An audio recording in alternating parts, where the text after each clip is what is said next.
Anime TikTok is a side of TikTok that basically discusses anything weeb like, whether it be anime, manga, or even manhwas. But one of the biggest anime TikTokers called Akazura with 500,000 followers and slowly dropping has recently been cancelled for basically being a racist. Recently put out an apology that went a little bit like this. So by now a lot of you have heard some allegations about me, and I'm just gonna come out right now and say they're true. When I left high school, I messed up. I didn't do very well, and I fell into a pretty deep depression that caused me to separate from many of my family and many of my friends. And part of that is I relegated myself to the internet.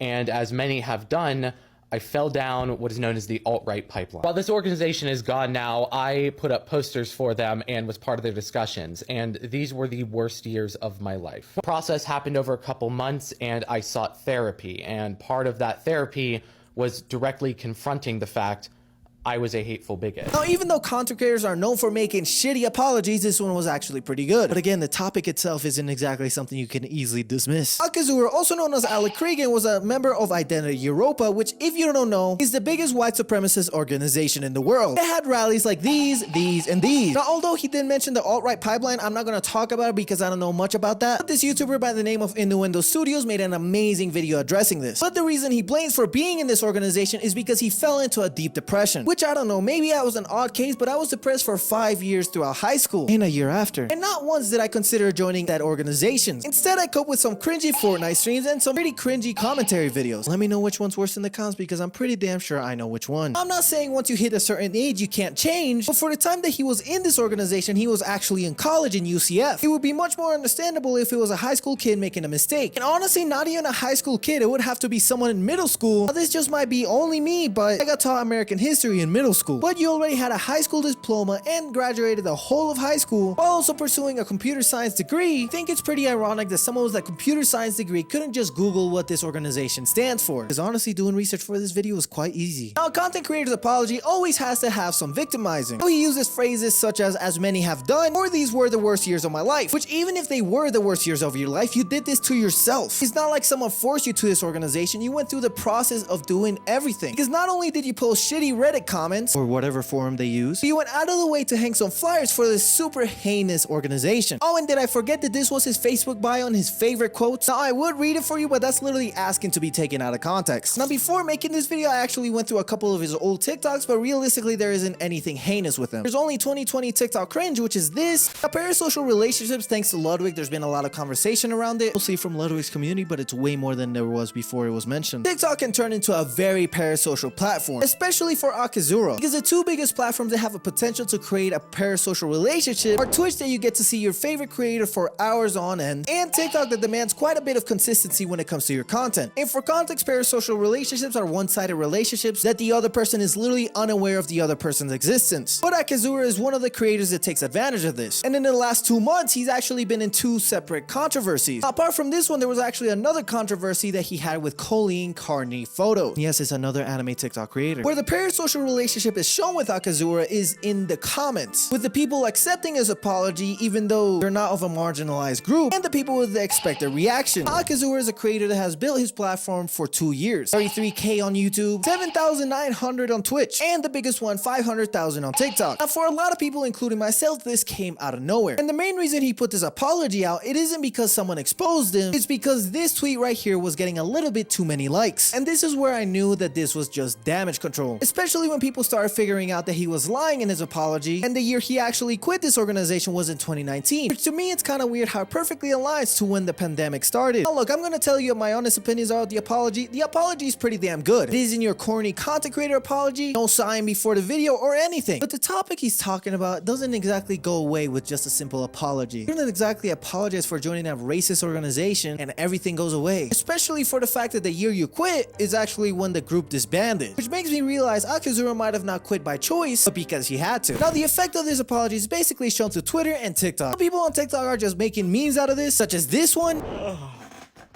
You know what? I'm feeling a little sad today. Some might even say depressed.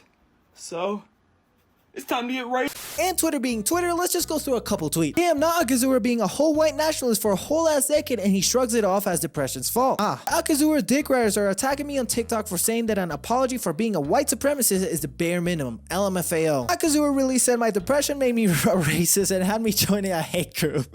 And regardless of all the memes that TikTok has, there is actually a bunch of creators talking on this topic. You know, the ones that got targeted for Akazuura's organization that he decided to join. I'm not saying I don't believe in change. Logan Paul is the perfect example of change after a huge incident with Toy Story hat and all. He made the mistake, made one of the worst apologies a content creator could make, and to this day, he improved through time. But what truly made me enjoy Logan Paul more and more throughout the years is how he improved as a person. And I don't think putting out an apology 3 years after, once you already gathered your fan base, and once you already settled that parasocial relationship, the point that you can just literally abuse it and get out of any situation possible is gonna fix anything. So if you guys enjoyed the video, leave a like, subscribe, let me know in the comments what you guys think about this whole situation, and yeah, deuces.